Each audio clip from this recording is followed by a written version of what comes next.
Welcome back to Rick and Elaine discuss the Bible and in particular the book of Job. Indeed. Good afternoon, Elaine Ray Clark. Oh, well done. You remember. Good morning, young man. How you Yeah. doing? You keep calling me young man, and Well, and to me, you are a young man. I'm not young. I'm older than you think. Well, yeah, but the thing is, at the end of the day, you're still younger than me. So you will always in eternity be younger than me. But listen to this. First of all, I don't know how old you are, and second of all, I'm not even asking. And do you really care? I don't. It doesn't make a difference. Age is a number that doesn't matter. Once you get over the age of 25, it doesn't matter anymore. No, it doesn't. No. Not to me. Well, Well, we had some more comments that were sent to us. You know, we just oh, recorded on Monday, released on Tuesday. Now it's wow. Wednesday. This is New Year's They're on the Eve. ball then. Yeah, so you guys who are watching now are already in the new year. And I think it's probably what, the 6th of January if you're watching this.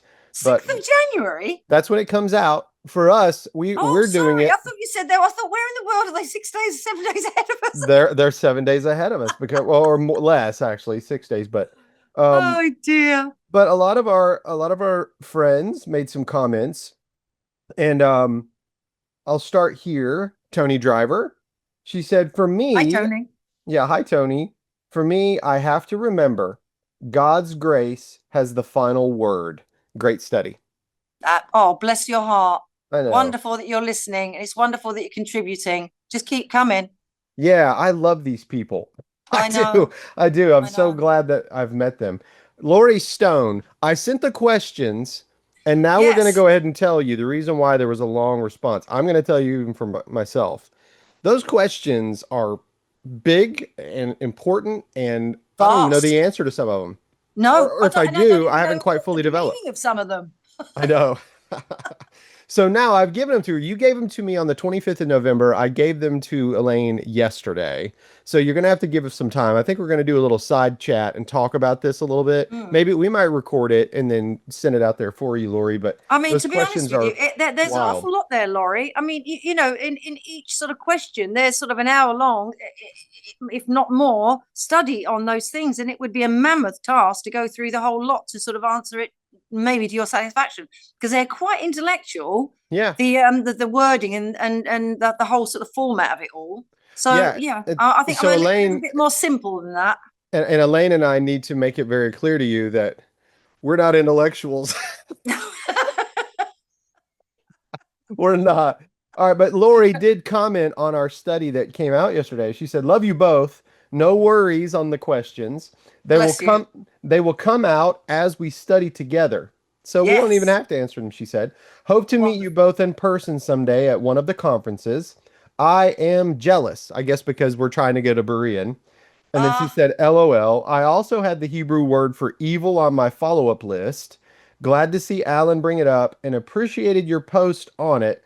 Also want to dig into the Adam and Eve pattern a bit more. Hope to have some questions once I get thought this episode. I don't know what that means. Once I think through this episode, I think. Thanks so much," she said. Thank you, Lori. Yeah, absolutely, Now, absolutely. Well, actually, you must have read our minds about that because, we're hoping that these things might come out. And if, again, this Genesis thing, I think that we should revisit that and really go through it with a fine tooth comb. oh yeah, Now I'm a absolutely. little bit more used to actually talking because the first few studies I'd never ever done anything like this before. So Right. it was, it was a bit sort of scary, and I felt like I had to rush it because, all my life I've sort of been shut down by people, and so I Yes. tend to sort of talk 10 to the dozen simply because I don't get that amount of time. But Rick, in his wonderful beauty, has allowed me this time, and I'm gradually slowing down. The wonderful beauty that is Rick, huh? Oh boy. The thing she was mentioning was an article Now, I put out. Guys, if you look at this picture, it says you keep using that word. I do not think it means what you think it means. It's from what? the movie The Princess Bride. And if you remember, Alan Thompson had made the comment about he wanted to do a study in Hebrew on the word evil. Yeah. So on my Patreon, guys, if you haven't seen it, I've got a post on there, and it's called "When Evil Doesn't Mean What We Think It Means." And I did an in-depth study of the word "ra" and how it's used in the book of Job and elsewhere in the scripture. And when I released that, I'll send you the link to that if you'd like to read it, Elaine. It's not Yes, very please. long. Um, It's not very long, but I reminded people to go to Sarah Fisher's blog, Hebrew Word Lessons. I had interviewed her, um, and uh, so here's what Alan Thompson said in regard to our study. Pastor Alan Thompson, one of our friends from. Whoa, sorry. The comment he says, "Well, the rock stars have done it again. Great job." Oh, how wonderful. I know, Oh, so bless it. much to He's easily say. pleased. He's easily pleased. You got a couple of morons talking to you, and you love it. I love it. I speak for myself here, The Elaine. morons of Berea. All right, so much to say about the excellent work that both of you did regarding this dark lamentation from someone in the depths of, quote, evil, which in that regard means calamity and distress. I'll keep, Darkness. he says, I'll keep it short though. Thank you for the excellent observation of a shift in writing style from prose to poetry, another nugget of Bible study gold. I love the banter between you two. I love the reading of it in a translation that I have very little experience with, talking about the complete Jewish Mm-hmm. Bible in a captivatingly beautiful accent. Yes, we're all a sucker Oh, wow. You are. I for. am a thespian. I have trodden the boards. I'm an actor. And he says, I love to hear the dialogue as you both wrestle with the text. Thank you, Alan. We love to do this. This is one of our Absolutely. fun. And it's just so wonderful to know that you're listening and that you're Yeah. contributing to it. And, it just amazes me and it humbles me to think Hmm. that anything that I might say might have any value to my brothers and sisters. It really is humbling because I've never really been listened to before in my life. And it's very, I haven't got a husband who's a Christian. I've never had one. So again, I've been thrown out of churches. So it's really so wonderful to hear people just finding what I have to say of value. And I can't tell you how humbling that is. And I just thank you from the bottom of my heart, my brothers and sisters. Thank you so much. Yeah. And listen, Elaine, I have a dedicated wife who loves the Lord with the whole of her heart, and she Mm. doesn't want to hear me ramble on. And so it doesn't matter. You can have a Christian spouse, but that doesn't mean they want to hear you talk. Now, No, I tell you what though, Rick, he's listened to everything that I have to say, and he probably knows more about the Bible than 95% of people that go to church. I would absolutely believe that with how much that you've read it and studied it and talk about it. My Oh my wife yes. will listen to me. Now, don't get me wrong, but here's the thing. Like I talk a lot. I'm on all kinds of No, studies. Yeah. And I've got no. a podcast. I'm always jacking my jaw. So after a while, like I used to go in the bedroom in the morning and give her coffee in the morning to wake up. And I would just go talk blah blah blah blah. And after a while, she was like, could I take a sip of my coffee so I can wake up? Bless her heart. So I stopped doing that altogether. I was like, all right, I need to give her a Yeah, I minute. think a little. I think the thing is, at the end of the day, I don't understand these people that go to bed all happy and get up miserable. I go to bed happy and I wake up happy, and I'm. Yeah. Yeah, yeah. It's My toning it problem, down, isn't it? yeah, my It's problem the is like Deo syndrome. yeah, when I talk about like the struggles that I've had with my business this year, the grief, the death, the just the calamity that's come upon me in my life, I have I go to bed, like I go to bed fine, I go to sleep, but in my nighttime sleeping, my subconscious mind is just going crazy. And so Absolutely. I wake up like in distress sometimes. I'm like, what's going on? And when you get to Job, later on in Job, he'll talk about this. Job talks about how sometimes in the night it's almost like night terrors, like he's got these things. Absolutely. So he's like, I can't even sleep because of all this worry, and Yeah. that's some of the stuff. But when I wake up, then I just got to take it to the Lord. That's what I got to do. I Yeah. just take it to the Lord, and then I'm good. So I'm fine when I'm awake and I can talk to the Lord. But when I'm asleep, I need the Lord to give me that I think we go into subconscious. that on chapter. I think we go into that a little bit on chapter 4, don't we? Starting at 12. Really, yes, and you really do get into it in chapter. I think it's chapter 7 and 8. Whenever, or chapter 7, I mean, whenever Job is speaking, he talks about that a little bit. But before we get started, I want to say this, guys. As I said in our last study, we're going to do Job 4 through 7, and that's a lot. That's a lot. And what I'm going to try to do, or what me and Elaine are going to try to do together, is we're going to try to show you the wisdom literature and why this is in the Bible, but also when these friends of Job's begin to speak, they actually say some things that are correct. They do, but their worldview is wrong, and that's Well, what's wild. exactly, and that's what I put. That's what I put here. Again, excellent reasonings, but misapplied to Job. Again, Yes, and and so this is the whole thing. Their reasoning about God is excellent, yeah, but they're misapplying it.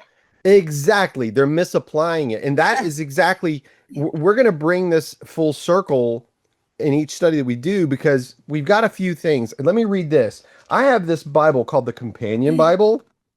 And Uh-huh. the Companion Bible was given to me by a friend named Doug Parson. I meet with him and have lunch every Friday. He's like Oh, 84. And say I hello to him just, for me. I My will. brother. I love to Yeah. sit down and listen to him talk, but he repeats himself over and over and over. And he was like, "You just Repetition for need," emphasis, though, Rick. and guess what? I haven't forgotten the things that he said because he said it so much. But Exactly. but Exactly. I want to make something I want to bring up something here at the beginning of this study so that you guys can understand why my frame of mind in this study is set up this way. Mhm. Because And I just Job, want to let them know that it's all new to me what Rick's going to say. So we're all of us listening. We're all in the same boat here. that's right. This is Yeah. new to you because I did not put this in my notes. No, no, no. But in Job chapter 42 verse 7, listen Yeah. listen to this. And it says, "And it was so that after the Lord had spoken these words unto Job, the Lord said to Eliphaz the Temanite, My wrath is kindled against thee and against thy two friends, for ye have not spoken of me the thing that is right, as my servant Job hath." And then he tells them to go and make these sacrifices, and they do. But here's what's important. After Job sits in silence for 7 days and 7 nights with his friends, then he speaks in chapter 3. When you get to chapter 4, it's Eliphaz the Temanite that decides to speak first. And Mhm. I think that's why God speaks to him first, because he's like, you kicked this off. And here's the thing. You haven't spoke what is right about me, but Job No. has. So Yeah. what we can say here, this is what's going to be wild, guys. It doesn't mean that everything that Job says is correct.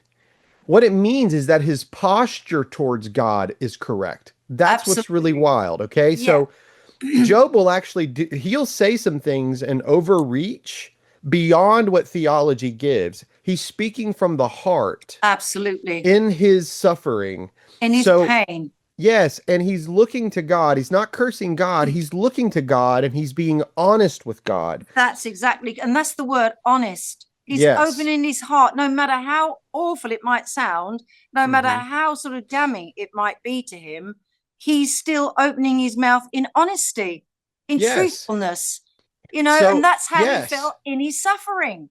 When you look at David and you say he's a man after God's own heart, and you see the wreck of a life that he lived and the stuff that David went through, how can he also be the man after God's own heart? And that's because of his honesty.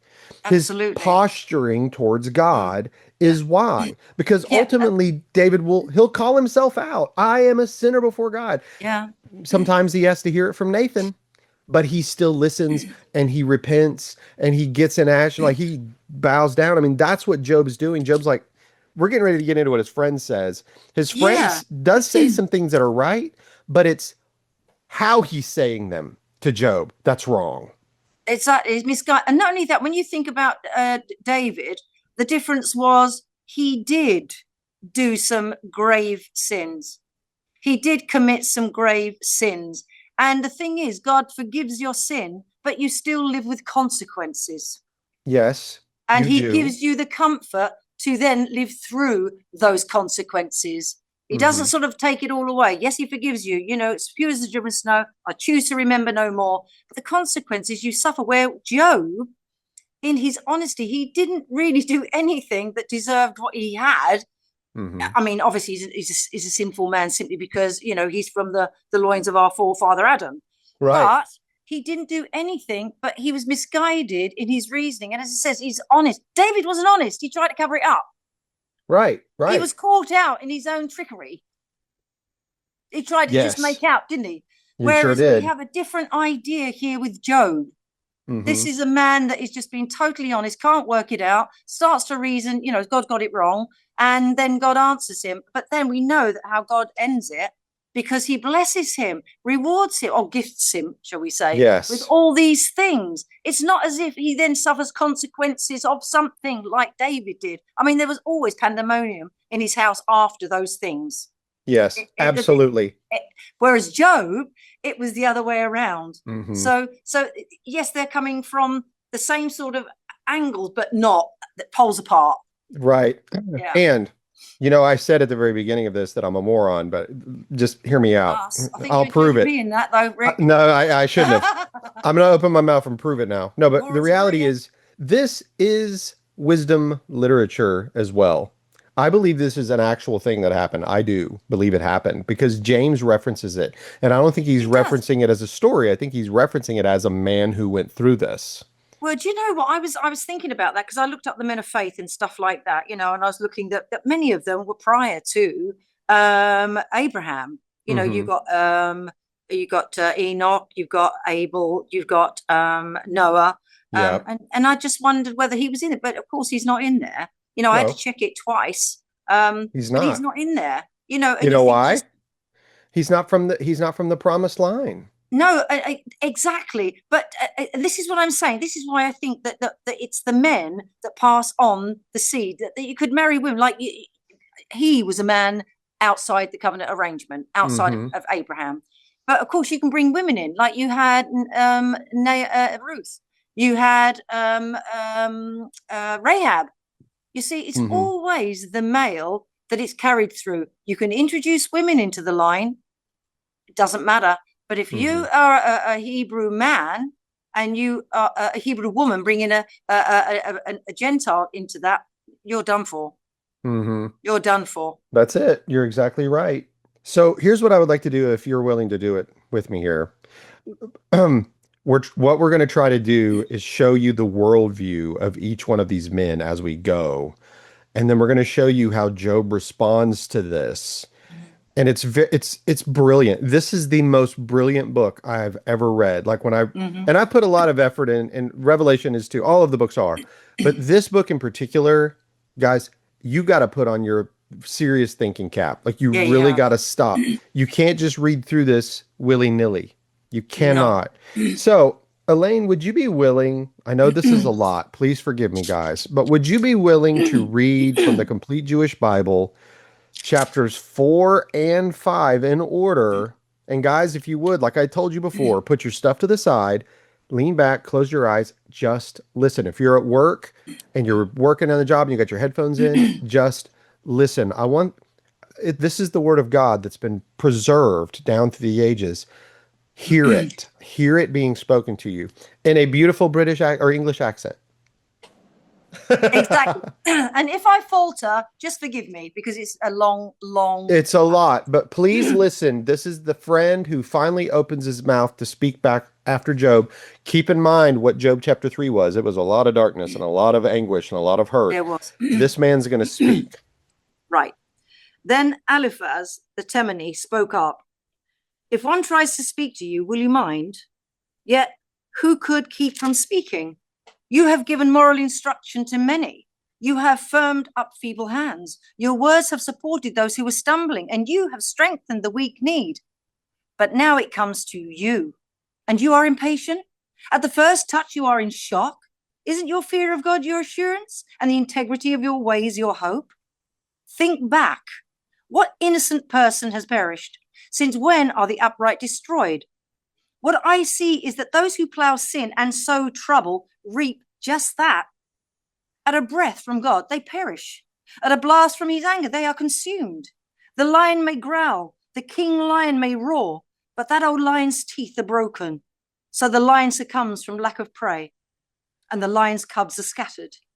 For a word was stealthily brought to me. My ear caught only a whisper of it. In passing, thoughts flashing through visions at night. When sleep lies heavy on people, a shiver of horror came over me. It made all my bones tremble. Then a spirit passed in front of my face.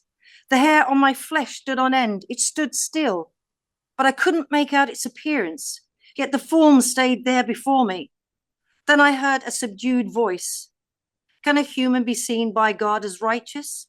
Can a mortal be pure before his maker? God doesn't trust his own servants. He finds fault even with his angels, much more those living in houses of clay whose foundation is in the dust. They are crushed more easily than a worm, shattered between morning and evening. They perish forever and no one takes notice. Their cord within them is pulled up. Then they die without ever gaining wisdom. This is 5. Call if you like, but will anyone answer? To which of the holy ones will you turn? For anger kills the fool, and envy slays the silly. I watch as the fools establish roots, but I curse his home with sudden destruction. His children are far from help, publicly humiliated with no one to rescue.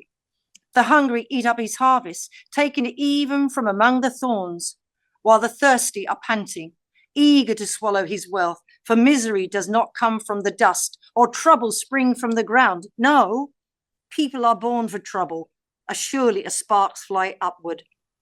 If I were you, I would seek God.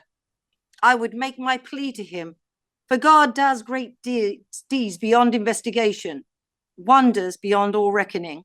He gives rain to the earth, pours water down on the fields. He raises the lowly on high and lifts mourners to safety. He frustrates the schemes of the cunning so that they achieve no success, trapping the crafty in their own tricks and foiling quickly the plans of the false. They meet with darkness during the day, groping at noon like at night. But he saves the poor from the sword, their mouth, and from the clutches of the strong, so the poor can hope again, and injustice shuts its mouth.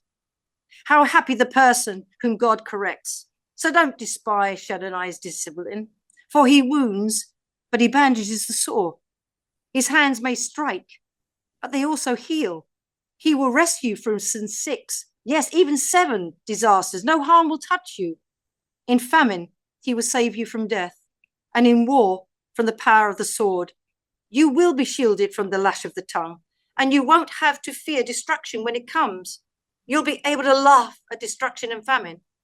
Also, you won't have any fear of wild animals, for you will be in league with the stones in the field, and the wild animals will be at peace with you.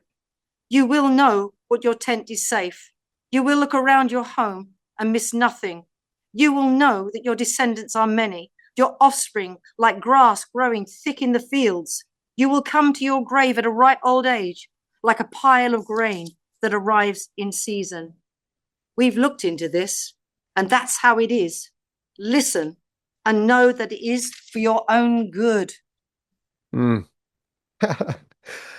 So that's what's so crazy about Eliphaz is that there's some things that he's saying that are absolutely right. Spot on. But there is something that is absolutely wrong with this. He's aiming it at the wrong person, really, isn't he? He believes that the world is morally ordered by a reliable principle. Okay? His assumption is like a wisdom axiom. This is what I wrote. Moral cause and effect is stable and visible. If someone suffers, the safest explanation is that something is morally out of place. Wrong. Wrong. Exactly. So his worldview frames, he's like, I've seen this. Now, I love how he starts out in the first. When he comes out, he says, you've been the kind of man that has helped people. The weak need, you've shored them up. He's talking about the actual character of Job as he was when he was the greatest man in the East. When he saw people suffering, Job stepped in. Job helped. Job tried to lift them out of the dust, let's say, right? So Eliphaz knows this about his friend. And he says, but as soon as it comes to you, now you're going to be impatient with God? Do you think there's a little bit of jealousy going on? I think that Eliphaz is making it clear. There's a little bit of sort of like taking the moral high ground. Yeah, he's like, you know what? You were the greatest in the East, but now you're not. So welcome to my world, pal. He might have even been helped. You a little bit of wisdom here. Let me sort you out a little bit. He might have even helped. He might have even been helped by Job at some point. We don't know. It doesn't say. But exactly. That can happen. That can happen. So he recognizes that Job's character is when you're in the dust, I'll help restore you. That's the kind of man that I am. We know that Job's that way when it came to his children, how he's offering sacrifices for his children because of his love as God. Perhaps they may have forgotten God in all of this. You know, he's like you called him, a just-in-caser, right?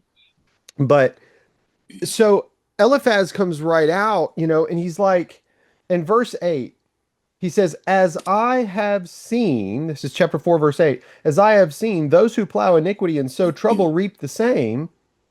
But you know what's really funny? Like, in a lot of ways, that is true. A lot of ways we can see that. Like, God will not be mocked. Whatsoever a man sows, that shall he also reap. We know that that's a truth, right? But we have been given some inside information. We got Job chapter 1 and 2. Mhm. We know it has nothing whatsoever to do with anything morally with Job at Exactly. all. So we know the truth. We're that extra fourth wall looking in on the picture. We So are. we know Eliphaz is incorrect. He's Yeah. not correct in this case when it comes to Job. Yes, It just whatsoever a shows. man reaps, or so shall he also reap, but not in this case. That's not what's Exactly. going on. That's right. It shows that there's a lesson going on here for everyone because they know only a certain aspect of God. A little knowledge in the wrong hands is a very dangerous thing. Yes. And I think that they've got knowledge. They think it's the full knowledge, but in reality, it's only a small part of the picture of knowledge. And as Mm-hmm. we go through and we certainly get to the end of it, we start to have a revelation about how wrong they are. And Right. like you said at the end, how wrong they are is that even Job has to pray for them because God's sort of like, yeah, Right. Yeah. And you know what? Eliphaz, he's going from his life experiences where he's really, and anybody should know. I talk about experience as a Christian all the time. I talk about when the Holy Spirit has worked through me or he has done something for me or taught me. Yes, I believe that those experiences are real because we have the Holy Spirit now. However, you can't base everything just on experience. I also no. base things based on the Word of God that He allowed us to have to read and understand and learn from. So there are things that experience will mislead you. And I've had experiences mislead me. And that's exactly what's happening with Eliphaz as well. Eliphaz has had experiences in life. For example, it's like he's saying, Job, I hear your pain, but I also know how the world works because Yeah, I've or lived the in the Lord world. works. Yeah, yeah. Exactly. El Hmm. Elyon, how he works. That's But he doesn't right. really, does he?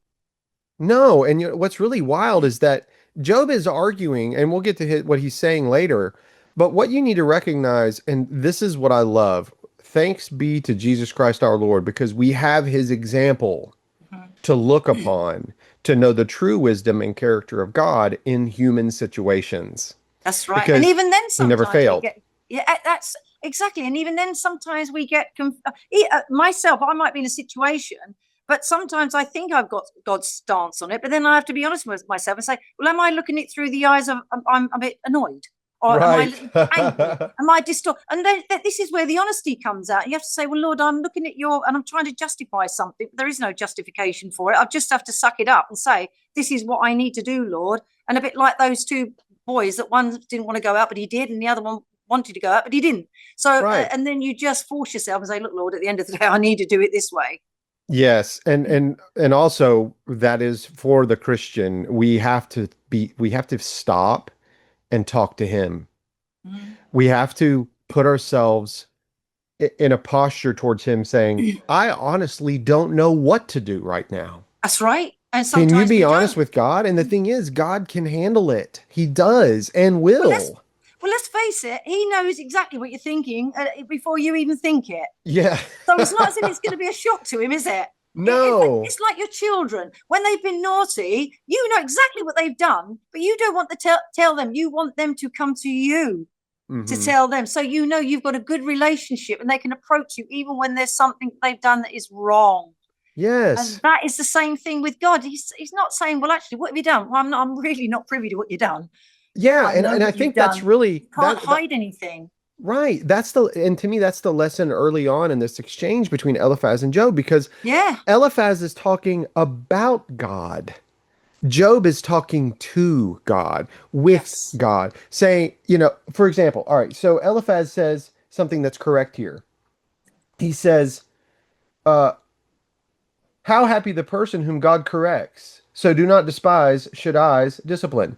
There's nothing wrong with that. Can you tell me where you are? Yeah, sorry, I was in Job chapter 5, verse 17. Right. Okay. In Yeah. the ESV, it says, behold, blessed is the one whom God reproves, therefore despise not the discipline of the Almighty. Well, that's a true statement. Sometimes we are corrected. Those who love God and are called according to his purpose, we are corrected. The Bible says that he corrects those whom he loves. But That's right. but I mean, Eliphaz is using this incorrectly because he's saying this is a discipline to you based on a sin that you've committed. We already know that's not true. So even though Exactly. Eliphaz is speaking a truth, he's misapplying it, like you said earlier in the study today. Exactly. And I've got the same thing because he does it the same thing in verse 27. Because I've got in verse 17, right, though right thoughts, but wrongly applied to Job. And then in 27, I've got again, excellent reasoning, but misapplied to Job again. Uh-huh. That's right. Again, excellent Yes. thought, excellent reasoning, but you haven't got the whole picture. Mm-hmm. It's a bit like they're sort of again looking at, well, you've only got all of that because you've done right. Now you've done wrong. You've had having it taken away from you. It's a bit like the Pharisees. They thought that they were righteous before God because they had all this stuff. Mm-hmm. Yeah. Do you know what I mean? It was just stuff. God They must be blessing me because I have all this stuff. He's not blessing you, obviously, because you haven't got what I've got. Mm-hmm. Misapplied Right. again. It's like the tax collector and the Pharisee in the temple that Jesus tells, where he says that the tax collector beat upon his breast and wouldn't even look up to heaven and said, God, have mercy upon me, a sinner. Exactly. And the Pharisees over there like, I am so glad I'm not like that tax collector over there. And it's like, talk about missing the boat, right? Can Like, you wow. imagine that? Oh my Yes, God. I can, because I've seen people and I've even done it myself early on in life. Thanks be to God, he's taught me to get over that and humbled me. But goodness gracious, the self-righteousness of that man. And this is kind of where Eliphaz is at. Eliphaz is saying, look, I know how the world works. And I even had this dark spirit come and tell me this stuff. And I was like, what? Like, you're going to tell me that some dark spirit came in your nighttime and now you're going to explain to me how the world works? Like, I don't think so, Eliphaz. No, I don't think so. And he's also got this hidden assumption. Like he says, there's something inside you, Job, that's wrong. And then instead of being like, the 7 days and 7 nights of silence really were the golden moment for him, for Yeah. Eliphaz, if he'd have just kept his mouth shut. But he speaks up. And again, I think that's why God addresses him, because he's the one that opened his mouth first. So he's like, all right, I'm going straight to the source. This is the guy that kicked it off wrong to start with. Right for the jugular. Yeah, right for the jugular. So, but Eliphaz is like, it's obvious there's something that you have done. It's obvious now. Who are you going to cry out to, Job? He's not actually in the suffering with him. Like Paul would tell us, weep with those who weep. Be in pain with those who are in pain. He's really not in pain. Now he's posturing himself and saying, let me guide you to the truth, sir. You're wrong. I know it is. Now, who are you going to call out to? You better get right with God. How many people have said that to me in the church? You better get right with Jesus. You better get right with it. I'm like, what do you mean get right? Like, how am I going to get right with Jesus? The only way that I'm going to be right is because of what Jesus did for me in the first place. Exactly. I can't even get into that part. Like, I can understand a repentant and a penitent heart. Yes, there's that, of course. But Job is going to reply, and I think we have time. I would definitely like for you to read Job's reply. But this vision in the night that Eliphaz says, like, I'm sitting there thinking, like, what? I'm wondering if that's the adversary because of what he says to him. What did he say to him? What was it that night vision said? It's chapter 4, verse 12 through 13 to somewhere. Sort of, 16, really. Yeah, because he's like, a word came to me in secret. And it's like, uh-oh. He's got the secret wisdom now that he's going to share with us. Yeah. And he thinks it's holy. Only a whisper of it. Only a whisper. But I've got but here's the holy advice I got from it. Got the whole picture. Yeah, how many people have said that to me? Wow. Can mortal man be in right before God? Can a man be pure before his maker? Ouch. So now he's really looking at Job and he's like, let's get real, pal. I know. He's taking the holiness of God and misapplying it. He's I misapplying know. it And again. then he has the audacity in 5 and 17 to say, how happy the person whom God corrects. So don't despise the discipline. Right.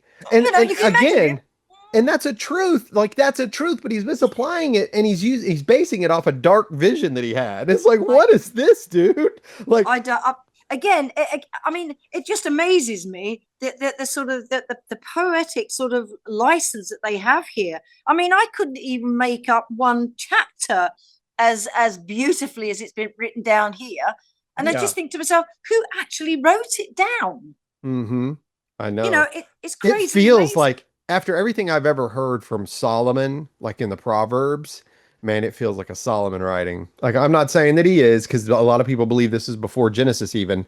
But guys, it feels like Solomon is really working it here. Like he is. I'm probably wrong, but Well, somebody that is as wise as Solomon. Of course, Christ was wiser, wasn't he? But somebody who was as wise as Solomon wrote this book. It's like exactly. I mean, really. I know you said that sort of James sort of alludes to it because he says, you know, remember the outcome of Job, and Hmm.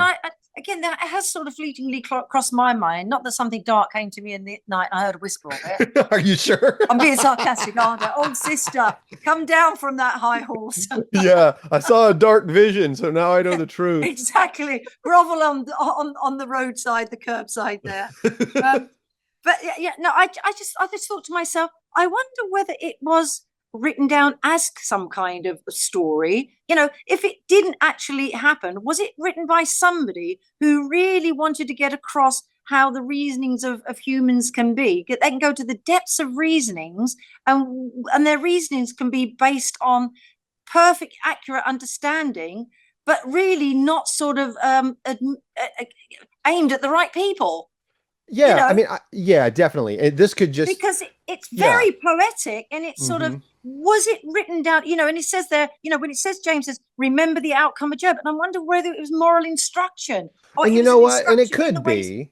It could be. Okay. Yeah, So James could even be saying it like, do you remember the moral story of Job and what we learned? absolutely. And so it's not about a real person. Like you could look at it Ex- that way if you wanted. I suppose you could. I don't, but at the same no, time, I can understand how I James mean could say this is a, oh, the thing is that Job could be all of us, oh and yeah. I mean, Eliphaz and Bildad and Safar could be any of us. dude, I don't know about you. Sorry to call you dude, but dudette. Sorry. The reality is that Dudette. people, I like Dudette. people, how many times have people have come to me and talked to me and they're like, what sin is in your life that's preventing this from you? You know, and it's like, well, I've got a lot of sins, but I don't know which one in particular. Like I've got all kinds of stuff, and it's very confusing. And they miss the point of the posturing towards God. It's like when he said, go to the Lord and don't forsake his reproof. Well, that's a good thanks, Eliphaz. You could have stopped there. But don't posture it from I'm a sinner. Like Mm. that's because we know that that's not the case with Job. That's not what's going on. We already know Exact. that.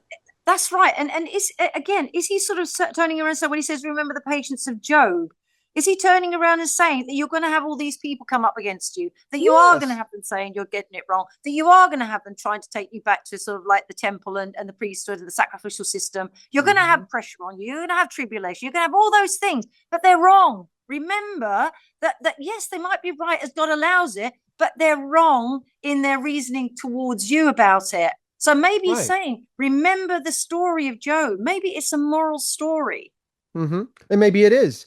And if Yeah. if anything, from James' perspective, he's going to look at Job as a type of Christ character. That's how he's Mm-hmm. framing it because love is patient, love is kind, love is long suffering, love it, it doesn't seek its own. Job, what we already read it in Job chapter 42 verse 7 where God says Job has presented me in the right frame of mind here. He's presented me correctly and you three have done wrong, so But therefore.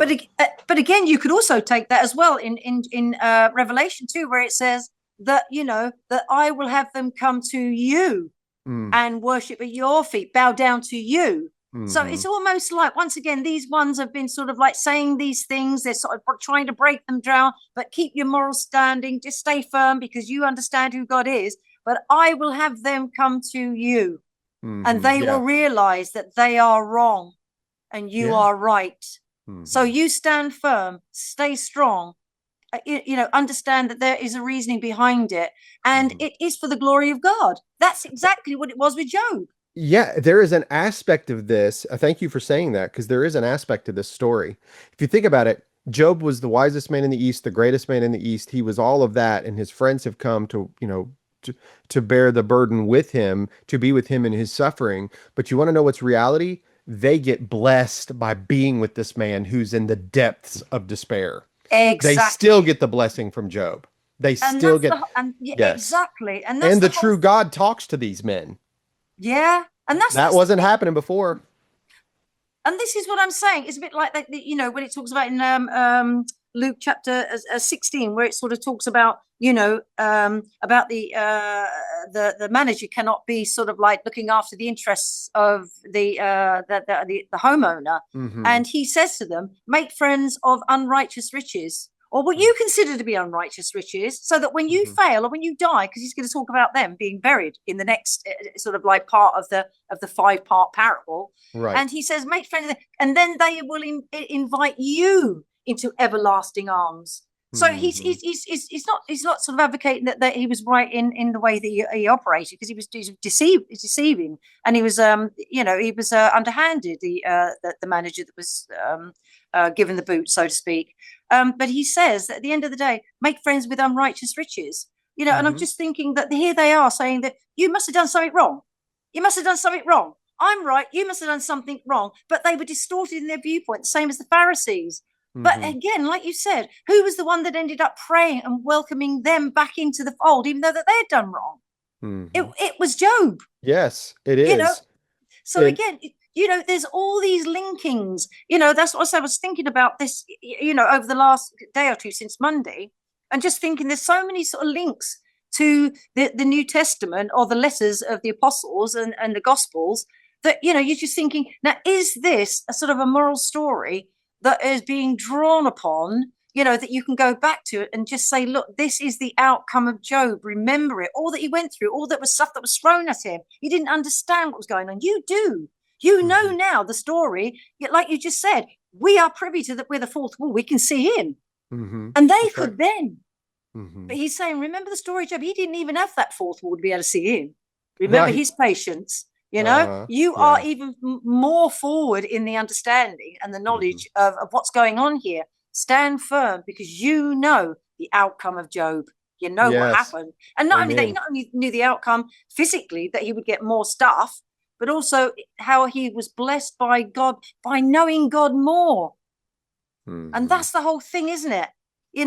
To know God more. So this is why I say to you, is this really now somebody that is a real character, or is it sort of somebody that's bringing in through this wonderful sort of like the poetic aspect, this depth of it's just such a richness, like a banquet, isn't it? Mm-hmm. Of emotions and different aspects of who's throwing their tuppence worth in.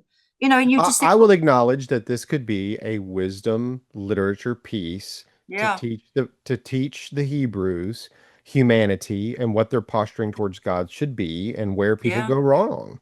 And yeah. really showing them, like, because again, I don't think that Job's within the covenant line, but he's teaching the covenant line.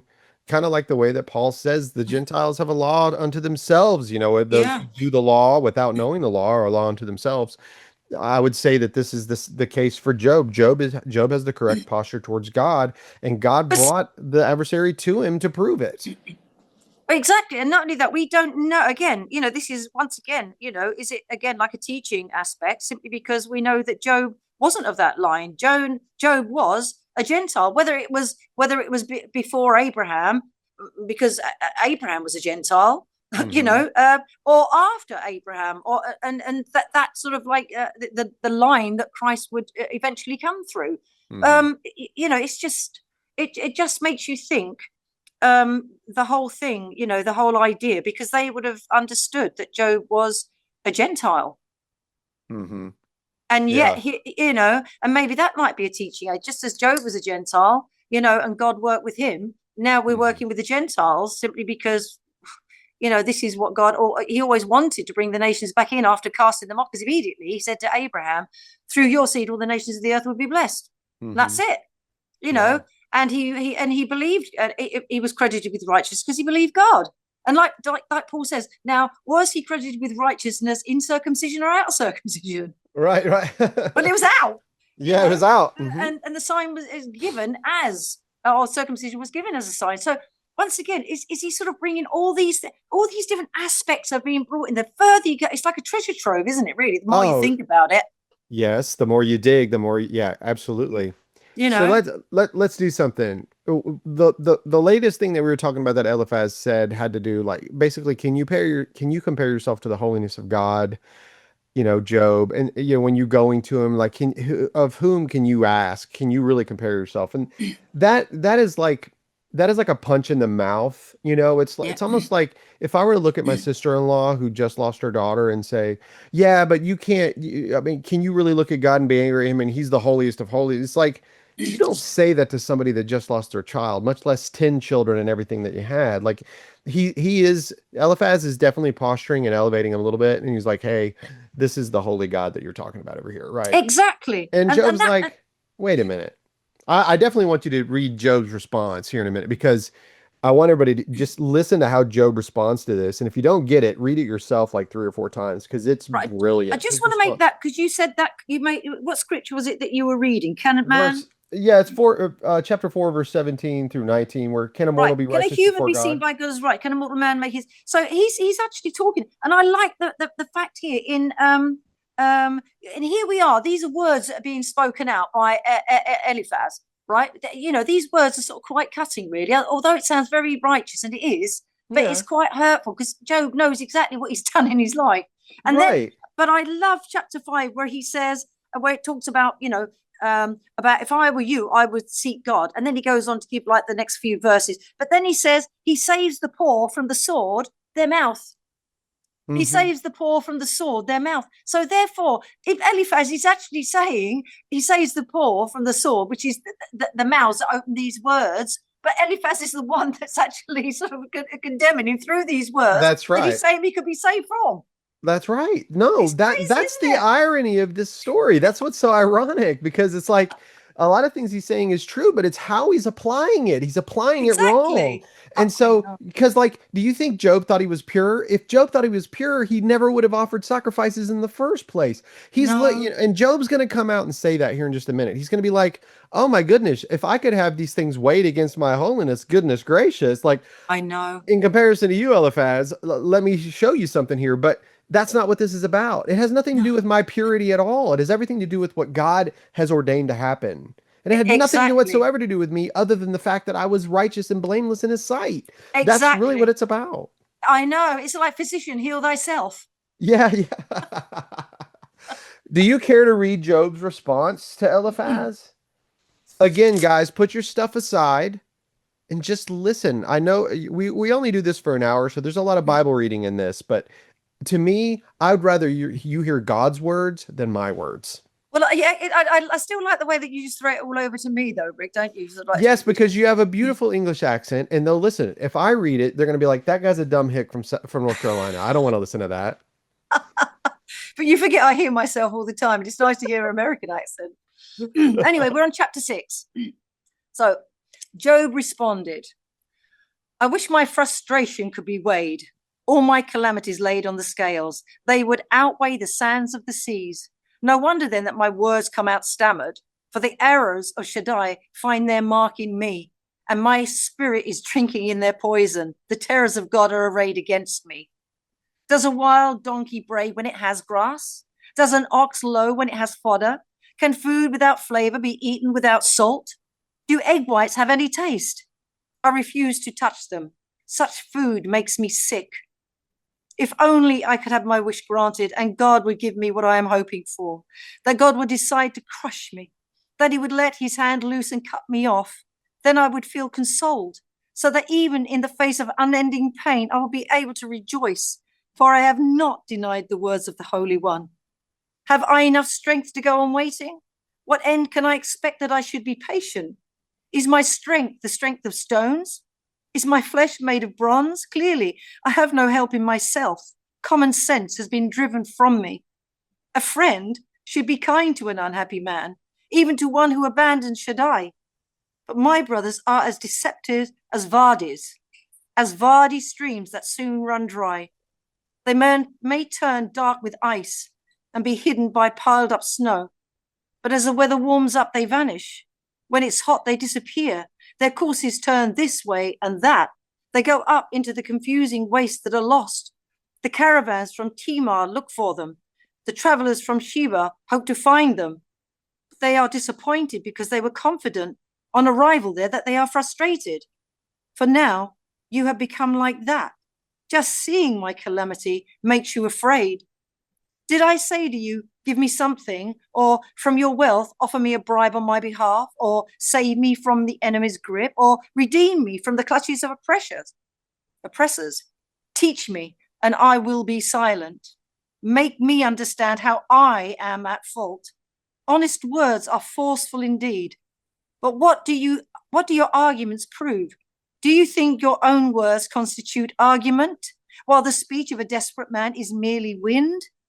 I suppose you would even throw dice for an orphan or barter away your friend. So now, I beg you, look at me. Would I lie to your face? Think it over, please. Don't let wrong be done. Think it over again. My cause is just. Am I saying something wrong? Can't I recognize trouble when I taste it? Oh, Did you feel that? oh my gosh, this man, you just want to get up and cuddle him if it wasn't for his sores and make him worse. I know, but did you feel that? Yeah, Like he's sitting there and he's begging his friend. He's like, "Would you please just listen to me? Will you yeah. please get in this with me?" Because here's the thing, The pain is Eliphaz. phenomenal. Yes, there's also, guys, I want to tell you, if you will go ahead and read chapters 8, 9, and 10 for the next study, because the way that this is framed, you're going to see there's two chapters that are Eliphaz, then one of Job. Then there's one where the next gentleman, Bildad, and then there's two of Job. It's this weird, it's almost like a chiasm. But in this particular thing, I created this thing called a tension map. Did you see that? I don't know if you saw that in my notes. I didn't send that to you. No, I don't think you did. I called it the tension map because what's going on is Eliphaz is framing him in this particular light, and Job is responding to him, but not in a, he's not being rude, he's being brutally honest. And that's what he Eliphaz, says about being honest here. I am honest. yes, he's saying, so Eliphaz, I wrote it like this. Eliphaz is asserting a moral equation. He's saying suffering is a harvest and sin is the seed. Therefore, the suffering is what's revealing the sin. And he's not necessarily accusing Job, but it's unavoidable. When he says it that way, Job is hearing it as, you think I've done something wrong and I'm reaping this. And I'm Well, telling you, I'm not reaping anything that I've sown here. no, I mean he's got 1 + 1, and he's made 4. Mm-hmm. And He's you know not what? made 2. He hasn't come up with the right reasoning. And I And don't know neither if I, can he, because like we keep going back, he's not privy to the first 3 chapters. no, he's not. And here's the thing. Job Job knows something that these men don't. He knows who he is and what he's done. He knows it better He than anybody. does. But Yes. listen to And what he he knows God says. knows. Job chapter 6, verse 2 in the CJB, he says, if only my anguish could be weighed, my calamity put together on the scales, it would outweigh the sands of the sea. This is my words are so wild. He's saying, like, actually, if I was weighed by that, it would be bigger than the sands of the sea. Like, it's far worse, guys. Like, Exactly. I'm far worse than you're saying.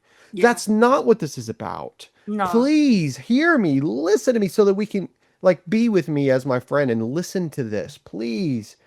So, and he's correcting them this way. But here's the critical thing, guys. This is what we should learn from this.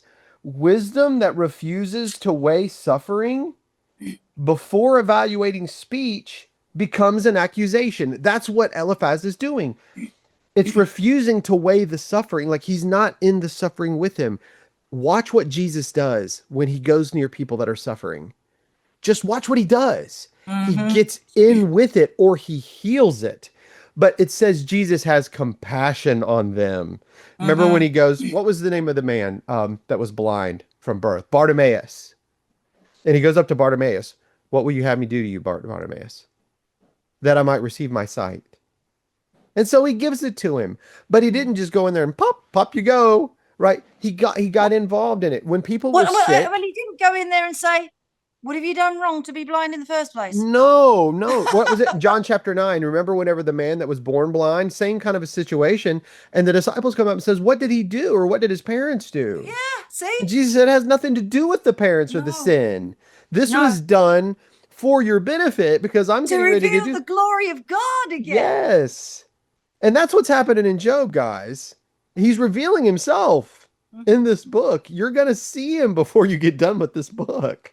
All of you. Absolutely. You're going to see it just like Eliphaz, just like Bildad, just like Zophar, just like Job and his wife, and all of us who are reading the book. You're all going to see who God is by the time you Elihu. get to the Elihu even. Yeah, absolutely. Although I mean, it Elihu was reminds me of good. that when he said, I know I am young, but it reminds me of Paul when he says, don't let anyone look down on your youth. Yes. That's exactly right.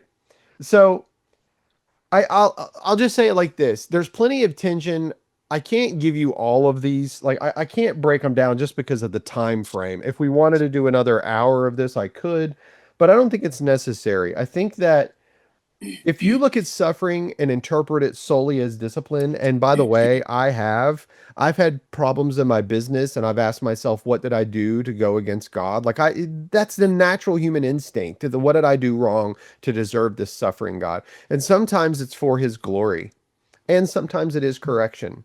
But what's important Absolutely. is you go to the Lord to find out. Yeah. So I if you mean, have don't you go ever to the Lord shout? to talk about it, Have you'll you, never have you know. ever shouted at God? I have. When I've Uh, been at the depths of despair, I've shouted, Why? Why are you not listening to me? Why? You're my father. A father's supposed to love me. I wouldn't let this happen to my children. It's yeah, almost what like indignant. And God says, oh, carry on.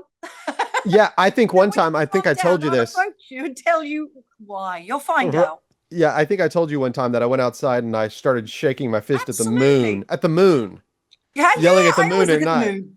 Yeah, I look And at I'm the like, moon. "Why, God?" It's like, you know what? That's the moon. That's a rock. It has nothing to do with God. But Yeah. it guards the night. It guides the night, the light at night. But But so, again, I think if we're all honest, which is lovely that we can all be honest. It's a bit like, confess your sins to one another that you may hear. But you go to church, or you go to the building where the church go.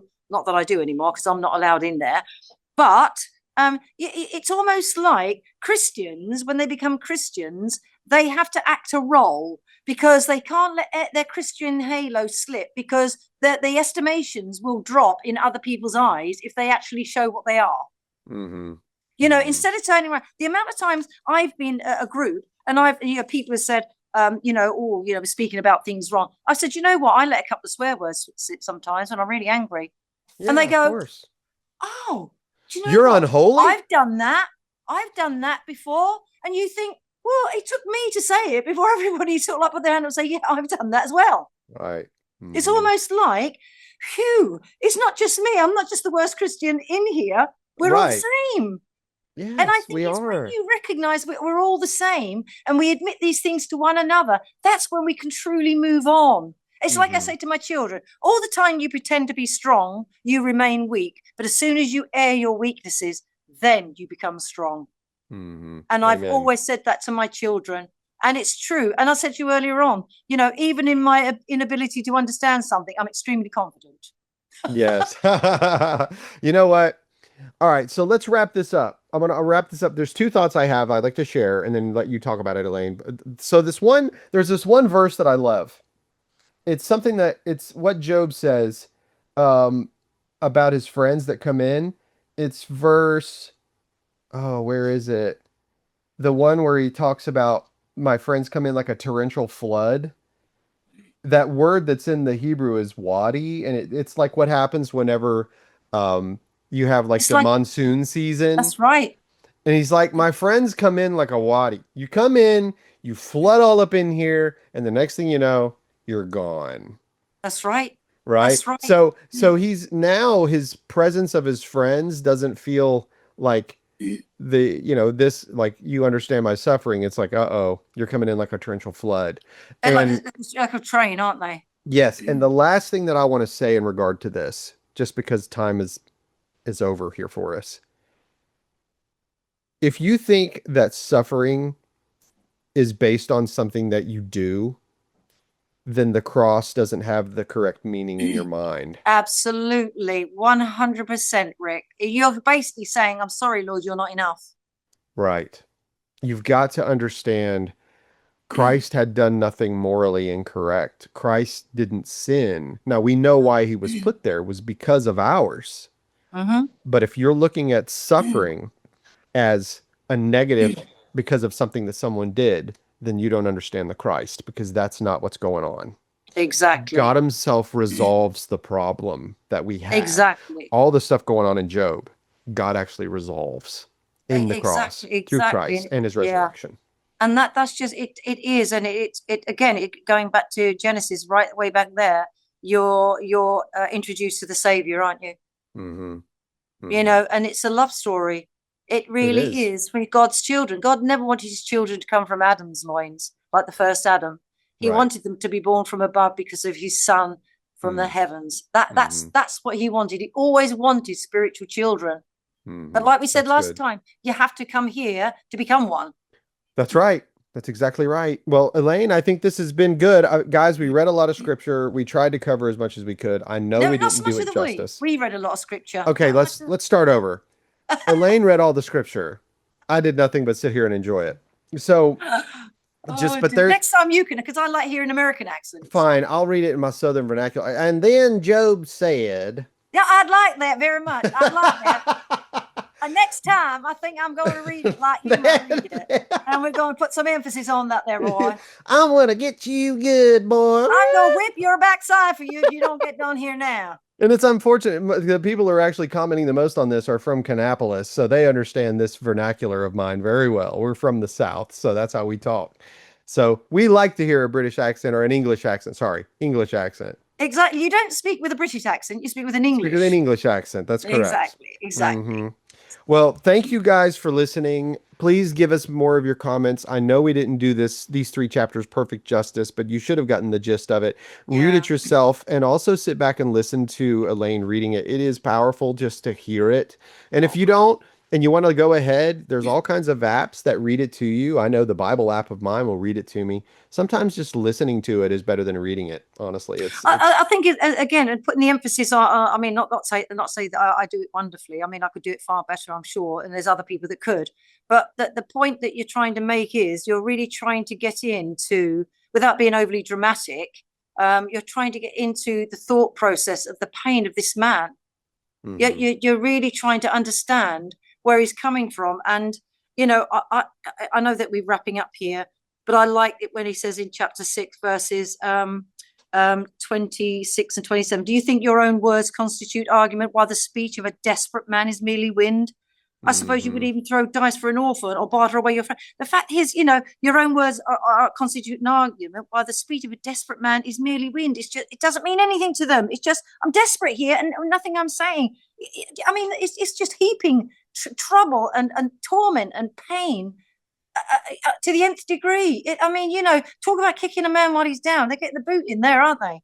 Yeah, we're going to bring some theological discussion to you now. Which is the last thing you want. That's not what you want to hear. No, no. Mm-mm. A friend should be kind to an unhappy man. That's right. Mm-hmm. And That. he's like, and again, Eliphaz is like, you've helped the weak need, you've helped them, but now it's touched you and you're impatient. And he's like, I'm not saying I'm impatient. No, I don't have anybody that's trying to help me out no. here. It's you You're that's just sitting saying over here that. telling me what I'm doing wrong and listening to the dark spirits at night, you goof. Like, where are you at? Anyway, Oh, well, dear. I love the way that I love the answers that Job gives though. It's far more poetic than we could ever give. absolutely. So, guys, read ahead. Chapter 8, 9, and 10. That's what we're going to tackle next time. And Elaine, as always, I appreciate your insight and I look Well, forward to the next study. I just love it. And like you say, because it's a discussion and we're Hmm. discussing. We're not sort of like saying that we've got the handle on this. What we're saying is we're throwing some things out there, our own thoughts, what we feel, and Hmm. it's good for everybody to throw their penny's worth in. Yeah, if anybody wants my notes, I do have a very like large compilation of notes because I've been doing a lot of research here. I'm happy to share them. I'll even put them on Patreon if that's something you want. Just put it in the comments that you want them, and I'll send them out. Otherwise, I'm just going to keep them. There's no sense in flooding my Patreon with a bunch of information for no reason. But if you want them, I'll definitely send them out. And They're you worth know, having. well, if I mean, they may or may not be right, but they're from my brain and where I'm thinking and where I'm heading. And I'm thinking much like Elaine, this is a love story. That's where I'm heading with this. It's a love Yes, story. exactly. And I think the thing is, like we said, with many counselors, you get sense. And I think that this is the whole thing. When we bring in our thought process, what your thoughts I might go, oh, I never thought of that. And then something I might say, or a comment that's brought into it. It's like, well, that's interesting. Oh, that reminds me of something that so-and-so said, Right. Yeah. And that's what we need to do. It's iron sharpens iron again. That's right. That's good. Well, let's end there. God bless you, Elaine. Please give our love to Chris. I'm glad that he's feeling better than he was over the holiday. Yes. Speak. You got to say words and show us that again. Say words. Say words. And now show me that. You have to say words. Little house. Yeah. Hopefully, sometimes with Zoom, last time you showed the heart, nobody saw it. You have to speak and then show the heart, and then people will see the heart. You see my heart, guys? Hello, people. All right. Well, God bless you guys, and we'll see you next time. Yep. See you soon. See ya.